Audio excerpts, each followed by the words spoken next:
उसके पहले मेंस और फिर प्रीलिम्स।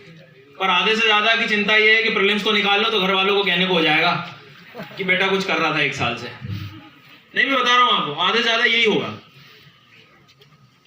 पर मैं क्या चाह रहा हूं कि आज थोड़ा आप रिवर्स चल के देखो। इंटरव्यू में यदि कोई चीज आपसे पूछी जा रही है तो सबसे इंपॉर्टेंट बात आपको क्या लगती है? कोई बताएगा मुझे? सपोज आप इंटरव्यू में बैठे हैं और शिक्षक लोग या जो भी पैनलिस्ट आपसे कुछ बेसिक पूछ रहे हैं, क्या लगता है आपको सबसे काम की चीज क्या लगती है? बताइए, कोई प्लीज बताइए।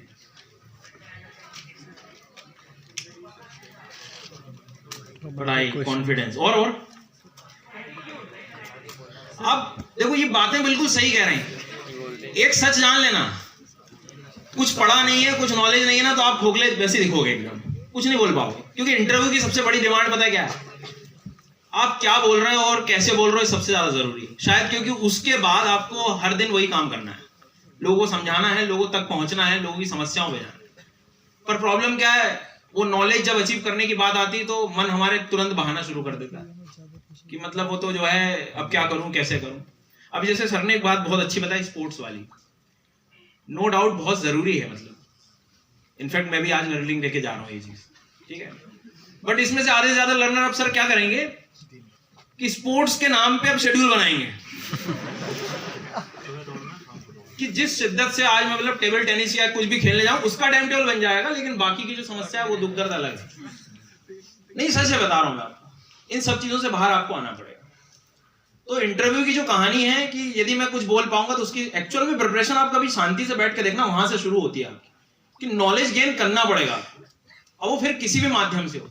क्योंकि नॉलेज नहीं ले पाओगे अब तो क्या ही लिखोगे पता नहीं। मतलब क्योंकि सेकंड स्टेज जो था वो मेंस का, मेंस में भी सर ने एक बात कितनी अच्छी कही कि आज पहला दिन है मेरा और आज से मैं मेंस आंसर राइटिंग करके क्रांति कर दूंगा पूरी दुनिया में। कैसे करोगे आप? मेंस का सबसे बड़ा काम है, आज न्यूज़पेपर आप पढ़ोगे तो न्यूज़पेपर पढ़ के वो 200, 300, 400 वर्ड, 500 वर्ड, उसको आपको कैसे समराइज करना वही नहीं पता। तो मैं आगे बस कुछ समय में आपको कुछ बेसिक चीजें बता रहा हूं, कुछ मिस्टेक्स जो हर दिन हम कर रहे होते हैं उस पर आप यदि चाहें तो वैसा काम कर सकते हैं, काम आएंगे आपको। मैं कुछ प्रैक्टिकल चीजें बता रहा हूं आपको बस, क्योंकि कैसे करना है, क्या जरूरत है, क्या प्रिपरेशन, मेरे पहले सभी शिक्षकों ने बहुत अच्छे से बताया है। पहली चीज तो जो मोटिवेशन वाली बात कही थी, ये सच बात है कि मैं या कोई शिक्षक आज आपको इस तरह से मोटिवेट करने नहीं आया कि सूखे पेड़ में पत्ते लगा देंगे हम आपके और जो है आप उठ के चले जाओगे। वो डिसिप्लिन वाली बात ना आपको याद रखना पड़ेगा। जो व्यक्ति अपनी प्रिपरेशन के लिए शेड्यूल नहीं बना पा रहा है या बना भी लिया उसको शाम तक आप कंप्लीट नहीं कर पा रहे हो, अब क्या जिला संभालोगे यार?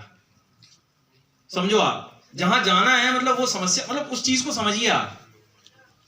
मैं हर बार कहता हूं ये जो सिलेबस है ये अभी ट्रेनिंग है, आज से ट्रेनिंग शुरू हो गई है सिलेबस की।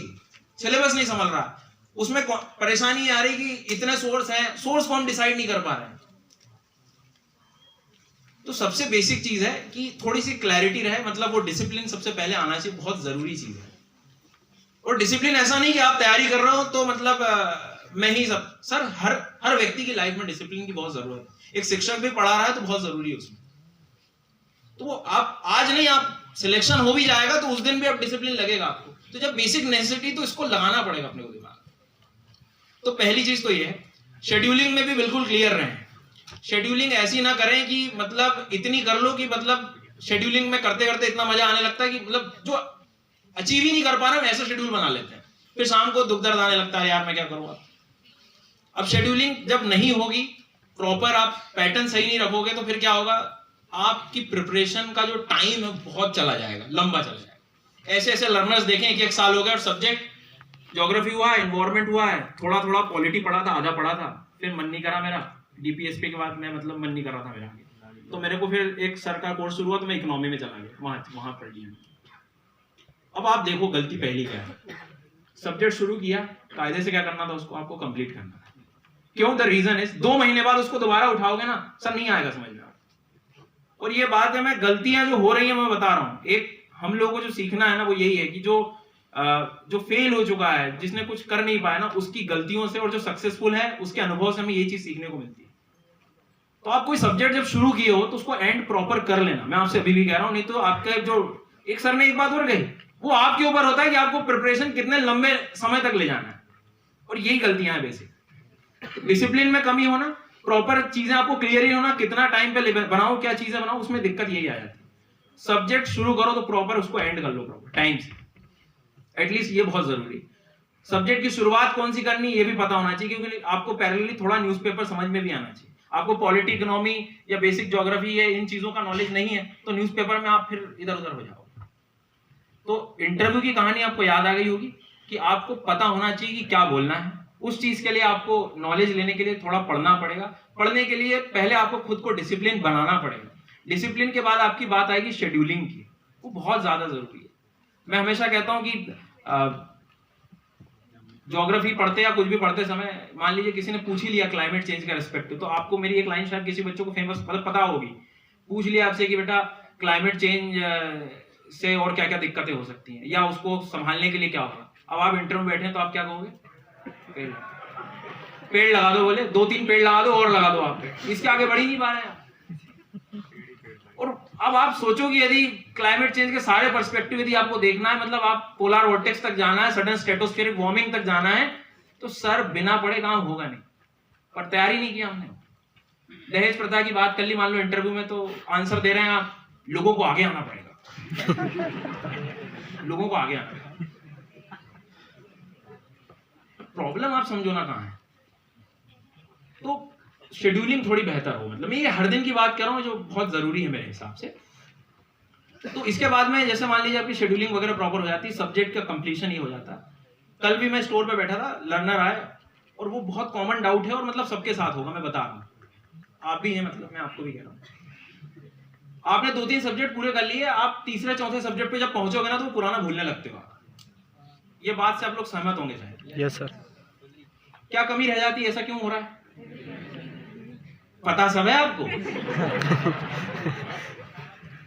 फिर अब क्या होगा मैं आपको बता रहा हूं। आगे के जब सब्जेक्ट्स आप पढ़ रहे होते हो ना, तो नो डाउट उस पर आपको काम करना है। एक छोटा सा काम है, पुराने जो भी सब्जेक्ट हैं उसके एमसीक्यूज आप साथ में करते रहो यार। एमसीक्यू से डर लग रहा है बच्चों, सच्चाई सामने आ जाएगी मेरी। नहीं बना क्यों? डर कैसा? 2 महीने तुमने पुराने खराब किए सब्जेक्ट में और अब एमसीक्यूज नहीं बन रहा है, तो बड़ी मतलब ईगो पे आ जाती है बात। और उसको छुपाते छुपाते अगले सब्जेक्ट पढ़ते जाते हैं। देखो सच बता रहा हूं मैं, सच्चाई है ये। तो आपका एक बेसिक नियम होना चाहिए कि मेरे जो सब्जेक्ट कंप्लीट होते जा रहे हैं उसके मुझे क्या करने होंगे? एमसीक्यूज लगाने पड़े। और एमसीक्यूज ही क्यों कह रहा हूं मैं? अभी फिलहाल प्रीलिम्स के लेवल पे यदि बात करूं तो मैं मेंस का भी बताऊंगा आपको क्यों कह रहा हूं एमसीक्यूज। एक तो आपका ये कॉन्फिडेंस थोड़ा सा सही कर देगा, और जो गलतियां आप आगे भी करोगे ना वो सब पहले हो रही हैं आपकी, पर उसमें भी डिमोटिवेशन आ जाता है। मेरा तो क्वेश्चन गलत हो गया, मेरा तो क्या होगा, जीवन ऐसा हो गया, मतलब सर कहते हैं ना कि मैं तो गरीब हूं, मुझे इंडियन आइडल बना दो। वहां अलग अलग थॉट में चले जा रहे हैं हम लोग। मत करो ये। मेंस में भी आंसर राइटिंग में भी मान लीजिए अब मैंने कहा कि बेटा आज से आंसर राइटिंग शुरू करते हैं अपने। मेरा चेक कौन करेगा आंसर? मैं सही लिख रहा हूं कि नहीं लिख रहा हूं ये कौन देखेगा? ना करने के 10 बहाने निकाल रहे हैं हम लोग। और ये मेरी बातों को बुरा तो नहीं लग रहा है किसी को? नहीं लग जाए भली। हाँ, आप 4-5 घंटे ज्यादा पढ़ना उस चीज लगना जरूरी है। अरे मैं नहीं कह रहा हूं कि आपको परफेक्ट आंसर लिखना है। 80-90% ऐसे लर्नर है, लिखना पहले तो सीखना पड़ेगा। पिछली बार में मैं बोल के गया था, आज फिर बोलूंगा, कुछ मत करो यार। एक कोई भी एडिटोरियल को अपनी भाषा में लिखने का प्रयास तो करो। उस डर को तो पहले हटा लो, फिर तो आप एक सब्जेक्ट पूरा पढ़ने के बाद शुरू ही करोगे आंसर राइटिंग। और कायदे से आंसर राइटिंग मेरे हिसाब से एटलीस्ट थोड़ा बहुत सब्जेक्ट के बारे में नॉलेज होना चाहिए, क्योंकि लिखना और सब्जेक्ट की वोकैबुलरी में दोनों अंतर होता है। मतलब आप लिखते समय तो कुछ भी लिख सकते हैं, बट सब्जेक्ट की भी तो कुछ वोकैबुलरी होती है। तो पहले अपने कुछ जो बेसिक डर है उसको हटाओ आप लोग। समझ आई मेरी बात? तो डिसिप्लिन के साथ वो जो आप शेड्यूलिंग बना रहे हो ना उस पर थोड़ा स्टिक रहो। और हर दिन मुझे मालूम है कि अपने आप में समस्या है, सारी चीजें हैं, सबके साथ समस्या है, सब स्ट्रगल कर रहे हैं, पर बात है ना कि कौन उससे आगे बढ़ गया। तो ये चीजें प्लीज आप लोग सब लोग ध्यान रखें कि ये शेड्यूलिंग जो बना रहे हैं आप कंप्लीट हो जाए, और इतनी बनाओ कि मतलब हो सके। पहले वो वाली जिम वाली बात हमेशा होती है कि आज जिम गया, देखने गया, जोश में 2 दिन कर लिया, परसों वही लेके आ रहा है आपको, ट्रेनर घर छोड़ रहा है। ये यही हो रहा है, शेड्यूलिंग इतना शेड्यूलिंग कर लिए कि पता नहीं क्या है। मत करो ऐसे। कुछ सब्जेक्ट रखो अपने, 2 सब्जेक्ट लेके चलो साथ में, या प्लानिंग वैसी करो। और बस ये गलतियां ऐसी मत करो कि आगे के पढ़ते पढ़ते पुराने आप भूल रहे हो।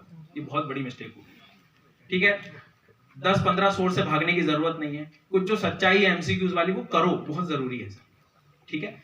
इसके बाद में दूसरी 2-3 बातें ये भी कहूंगा इसमें मैं कि अपनी जो मतलब मैंने जितने टॉपर्स वगैरह या जो भी लर्नर मेरे से इंटरेक्ट हुए जिन्होंने सिलेक्शन लिया, मैंने उनसे भी जब पूछा था कि यार एक बेसिक आपका क्या पैटर्न होता है, तो अपनी शेड्यूलिंग का मैं तरीका बताता हूँ। मैं ये नहीं कि शेड्यूल बना लो गाइस और चला गया, मैं आपको काम की चीजें बता रहा हूँ, सुनना ध्यान से।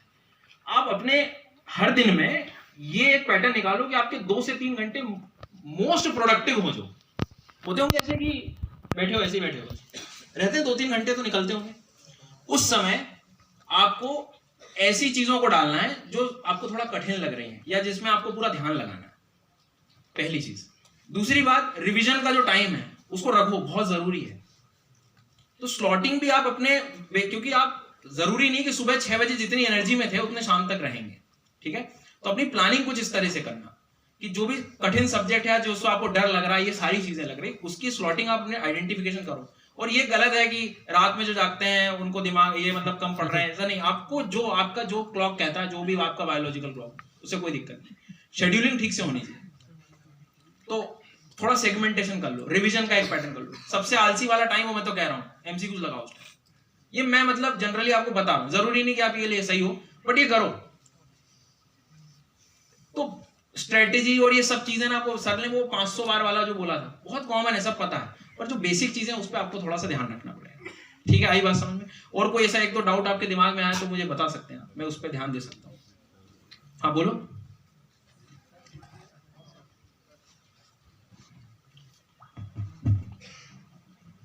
सर जैसे अभी प्रीलिम्स का एग्जाम है, हाँ। 23 का, तो सर जैसे कि अभी उनको बेसिक्स भी एक बार रिवाइज करना है, जैसे लक्ष्मीकांत भी पढ़ना है, सारे सब्जेक्ट्स 1-1-1-10, तो 6 से 7 सब्जेक्ट हैं वो। और सर हमें टेस्ट सीरीज भी सोल्व करनी है। तो सर जैसे टेस्ट सीरीज सोल्व करते हैं तो उसमें हमारे 2 घंटे सोल्व में लग चले जाते हैं, हाँ। 3 से 4 घंटे एक्सप्लेनेशन पढ़ने में चले जाते हैं। तो सर फिर हम उसको मैनेज कैसे करें? फिर एक तो आर्टिकुलेट भी पढ़ना है करंट का, एक जैसे 2 घंटे रात को। नहीं, मैं समझ गया। दिक्कत ये होगी कि चीजें इकट्ठी हो गई हैं, अब सब कैसे मैनेज करें? वो तो ठीक है, पर वो जो टेस्ट सीरीज को सोल्व करते हैं उसमें टाइम बहुत ज्यादा। हाँ तो सुनो, उसका सिंपल तरीका है, ये भी वही शेड्यूलिंग का इशू है। मैंने अपने से एक्सपेक्ट कर लिया कि मैं हर दिन एक पूरी टेस्ट सीरीज लगाऊं, क्योंकि मैंने काउंट कर लिया कि अभी 3 महीने तो 100 टेस्ट मेरे लगा लेने चाहिए मेरे को, ठीक है। तो उसका एक पैटर्न ऐसा अपना सकते हो आप कि आज टेस्ट लगा लिया आपने, आपके 2 घंटे चले गए, तो आप शांति से जो चीजें आपकी नहीं हो वो करो, नेक्स्ट डे एनालिसिस का रख लो। हफ्ते में पहले 3 से शुरू करो ना। ये जिम वाले एग्जांपल बता रहा हूं, मैं इतना करूंगा कि फिर मेरे से हो नहीं रही, फिर डिमोटिवेशन मत करो। अभी 3 से शुरू कर सकते हो आप। 2 घंटे आपने यदि टेस्ट के लिए निकाले तो 2 घंटे आप आज टेस्ट दे लो, नेक्स्ट 2 घंटे जो है नेक्स्ट डे आप उसका एनालिसिस कर लो। हो सके तो वो अपनी गलतियों की एक कॉपी अलग बना लो। ये काम करती है चीजें, क्योंकि यही रिपीट आप आगे एग्जाम में करोगे तो वो प्रॉब्लम हो सकती है ना। और कोई दिक्कत किसी को? हाँ पूछो। मैं बस 2-3 क्वेश्चन और ले रहा हूँ, फिर हम उसके बाद मैं अवेलेबल हूँ, आपको कोई डाउट वगैरह हो तो फिर बाद में पूछ लेना बस। हाँ हाँ बोलो बोलो बोलो।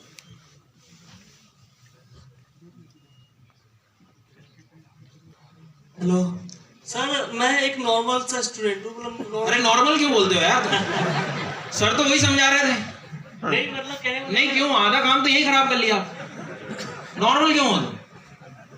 अच्छा गलत कह रहा हूं मैं? अरे कठिन सरल सब हमने बना लिया है। ओके सो मैं ये कहना चाहता हूँ कि जैसे हम जब भी घर वालों से बात करते हैं कि हम यूपीएससी करना चाहते हैं, हाँ। तो वो पहले ये कहते हैं कि पहले तुम एसएससी तो निकाल दिखा, फिर यूपीएससी।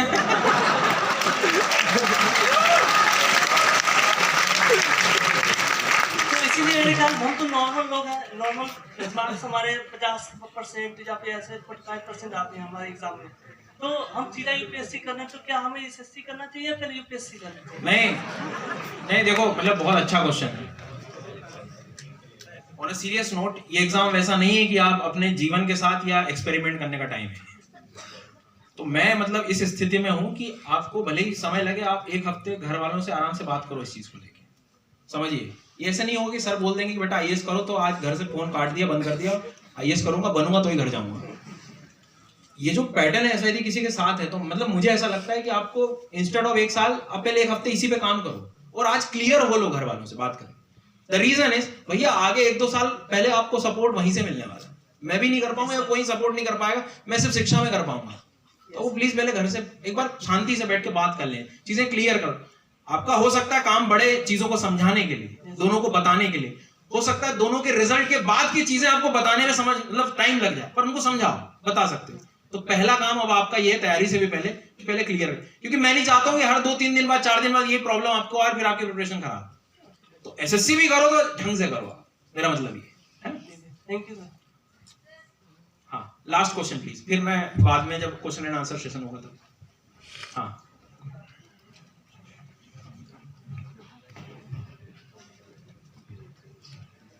Hello sir.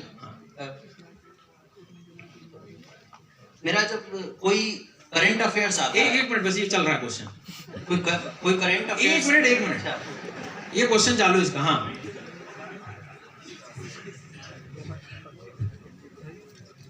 सही बात है, सही बात।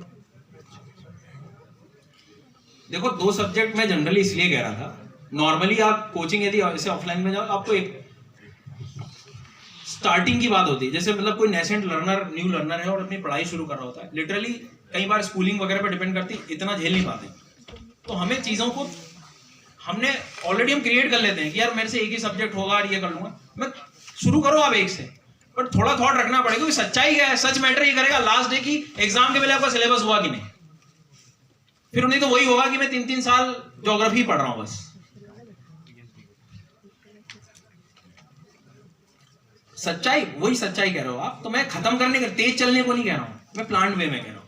बट ये है कि आपको अपनी प्रायोरिटीज वैसे सेट करनी पड़ेगी, और यदि आप फुल टाइम प्रिपरेशन कर रहे हो तो 10-12 घंटे तो आपको देना चाहिए मेरे हिसाब। और जरा आप 10-12 घंटे को ठीक से प्लान करोगे तो मेरे हिसाब से चीजें बन सकती है। 2 सब्जेक्ट ऐसे भी कि एक साल कोचिंग जा रहे हैं आप, वो पढ़ रहे हैं, तो एक पुराना को साथ में लेके चलूं मैं, उसके एमसीक्यूज कर लूं, ये सारी चीजें इस तरह करना पड़ेगा।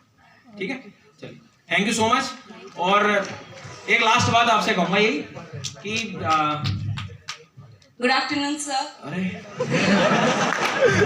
बोलो। सर मेरा क्वेश्चन है, मैं 3rd ईयर में हूँ, तो मेरे बहुत सारे फ्रेंड्स ड्रॉप ले रहे हैं, लाइक कि मतलब ड्रॉप ले लेते 1 साल और फिर 1 साल प्रिपरेशन करके फिर एक ही बार में 4 देंगे।